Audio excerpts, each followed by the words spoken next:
All right, this right here is crazy. It's definitely crazy. We got to get into this. So this is an article that is basically giving us the rundown on why the owners are kind of refusing to sign off on some of the things that the WNBA players want. It points out viewpoints like them viewing it as an unstable business up to this point, because we always hear about how the WNBA has been in the red. Obviously, boom, deadline, no deal done, deadline. What are we gonna do? Like, this is giving you The WNBA Commissioner's outright refusal to even consider signing the new CBA deal wasn't just a negotiation tactic. It was a move that ignited an absolute firestorm, sending powerful shockwaves rocketing through the entire league.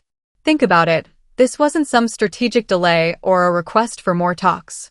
This was a hard, firm no to the very concept of fairness, a direct challenge to the equity the players were fighting for.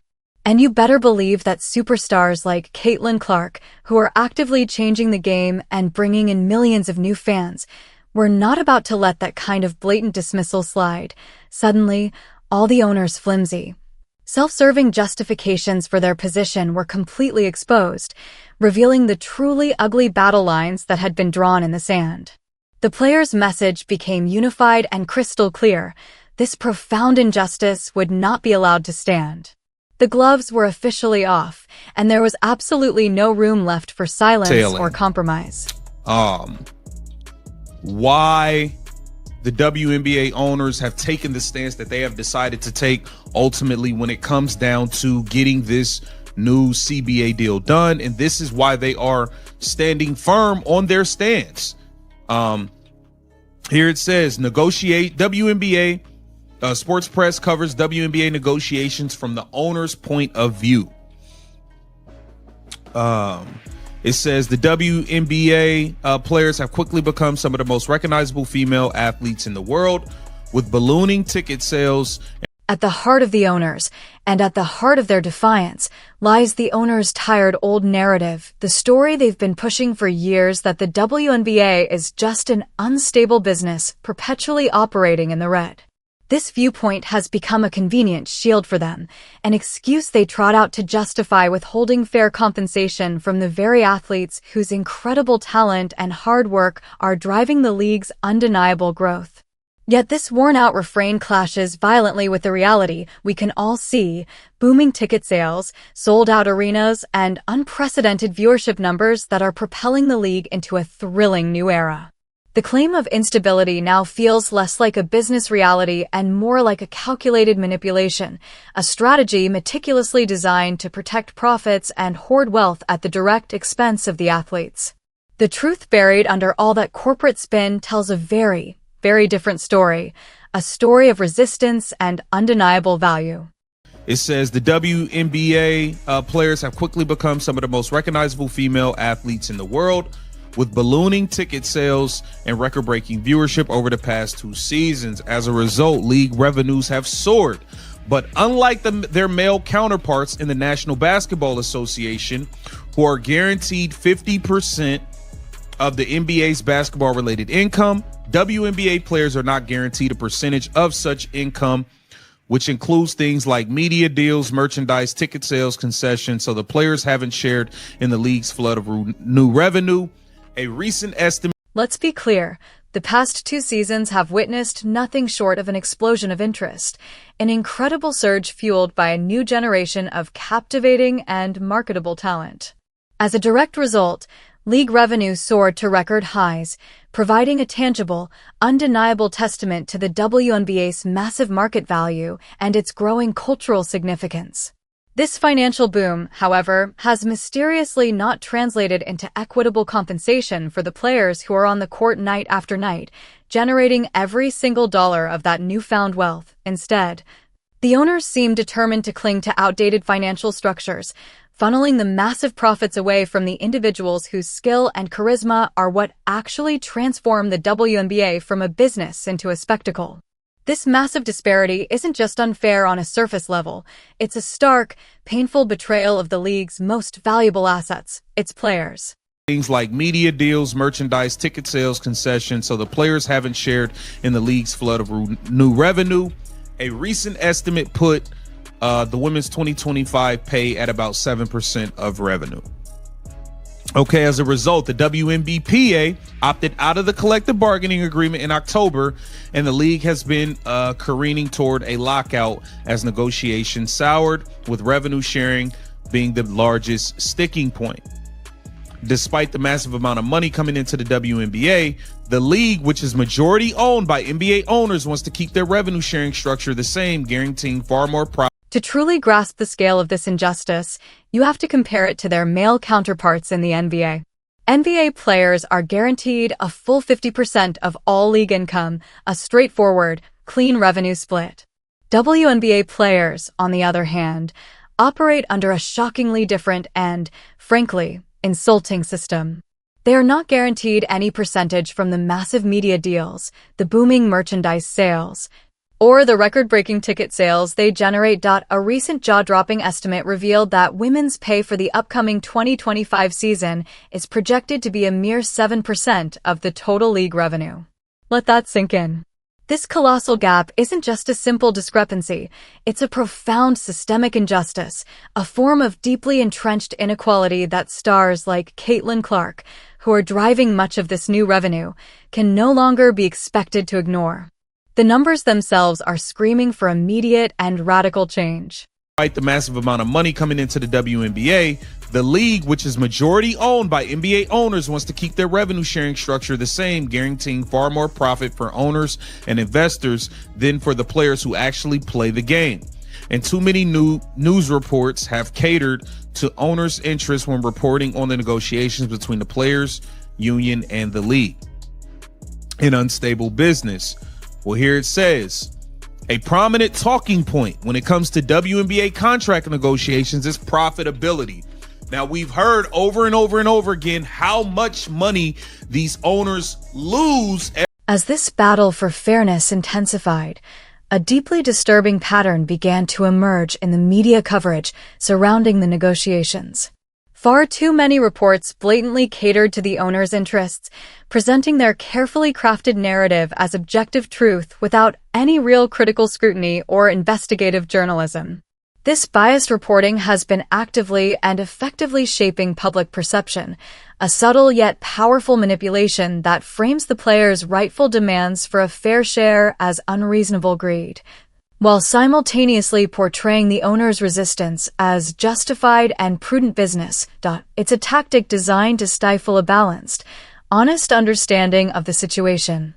This unbalanced reporting has only further entrenched the owner's position, making the fight for player equity an even steeper, more difficult uphill battle. Contract negotiations is profitability. Now, we've heard over and over and over again how much money these owners lose every year. Oh, we finished in the red. We're in the red. We're in the red. We're in the red. Even with the soar of Caitlin Clark, they claim to have finished in the red.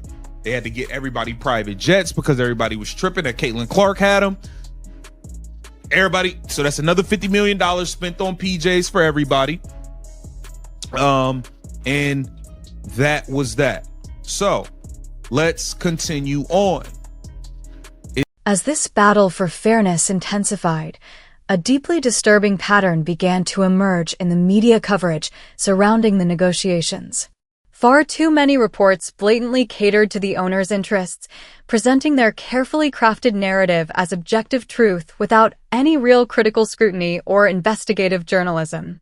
This biased reporting has been actively and effectively shaping public perception, a subtle yet powerful manipulation that frames the players' rightful demands for a fair share as unreasonable greed, while simultaneously portraying the owner's resistance as justified and prudent business. It's a tactic designed to stifle a balanced, honest understanding of the situation. This unbalanced reporting has only further entrenched the owner's position, making the fight for player equity an even steeper, more difficult uphill battle. About the matter publicly, the league and teams combined have not been profitable since the WNBA's inception in 1996. So it's basically showing that the owners are claiming that this isn't a profitable business, But it is a little weird that if it's so unprofitable, how's all these new teams popping up? Why is everybody jumping to throw in $250 million to get their team and all of this stuff? But hey, and then it shows here WNBA will lose $40 million this season and its NBA investors are growing impatient. That was an article in the New York Post. And it gets worse when you look at the specific claims. When it comes to numbers regarding the league's supposed lack of profit, the unstable business mantra has been relentlessly pushed by major media outlets, almost always without a shred of verifiable financial documentation to back it up. NBC Sports, for instance, boldly claimed the WNBA has a long reputation of being an unstable business operating at a loss. Bleacher Report echoed this exact sentiment, flatly stating the WNBA isn't profitable, while Sports Illustrated made similar unsubstantiated claims. These powerful pronouncements, presented as hard facts to the public, share one critical, glaring flaw. They provide absolutely no sources, no data, no evidence for their dramatic assertions. It's a coordinated chorus of claims lacking any concrete proof, all working together to paint a completely misleading picture of the league's financial health. 5% of the viewership tanked when Caitlin Clark was injured. Got to take that into consideration. I'm sure the owners are taking that into consideration. Like, hey, what if something happened and this girl gets hurt again? We lose more than half of the viewership again. I'm sure that is something they're talking about. And here it says, so why do reporters take owners' claims at face value? What's even more concerning is how The Athletic, which is owned by the New York Times, contributed to this exact narrative, reporting that, according to sources not authorized to speak publicly, the league and its teams have not been profitable since the WNBA's inception. Relying solely on anonymous sources without any corroborating evidence raises serious questions about journalistic transparency and integrity. This practice perpetuates a secretive culture where the true financial realities are deliberately obscured, making it impossible for players and even fans to truly understand the economic landscape. Such opacity naturally breeds deep mistrust, but here's where the owner's entire narrative completely crumbles. If the WNBA truly isn't profitable, if it's consistently hemorrhaging money as they claim, then why are new teams popping up with alarming regularity? And why are investors eagerly throwing a staggering $250 million to secure a new franchise? These massive real-world investments directly undermine the claims of instability, exposing the owner's justifications as completely disingenuous. The market itself is speaking, and it's shouting growth and opportunity, not collapse. Now, the most cited piece of evidence for these financial woes originates from a single New York Post article, published with suspiciously perfect timing right before the CBA opt-out deadline. This piece claimed the WNBA would lose a staggering $40 million that year, relying solely on testimony from one anonymous NBA executive who said, "The WNBA owes the NBA so much we won't see any windfall for years." A claim of that magnitude, based on a single unidentified source, clearly serves to control the narrative. That quote also hints at another layer of complexity, the NBA's substantial financial backing. The narrative suggests the NBA has poured money into the women's league, and WNBA owners now view themselves as recouping the NBA's initial investment rather than reinvesting new profits back into their players. And then there's the undeniable Caitlin Clark factor, a stark reality owners simply cannot ignore. When Clark was unfortunately injured, an astonishing 55% of the league's entire viewership vanished overnight. This dramatic drop isn't just a statistic, it's a profound demonstration of her singular, league-altering impact. Owners are undoubtedly scrutinizing this, calculating the immense risk of losing half their audience if their biggest star is sidelined. But here's the infuriating paradox. This terrifying prospect is now being weaponized by the owners to justify their reluctance to commit to player-centric revenue sharing. They argue that this vulnerability makes it difficult to guarantee significant revenue percentages, a cynical calculation that uses player well-being as a rationale to limit their earnings, adding insult to injury. The owners have been notoriously opaque. The WNBA has repeatedly demanded financial transparency, but these requests have been met with resistance, forcing players to negotiate blind. This brings us to the owners' rigid stance.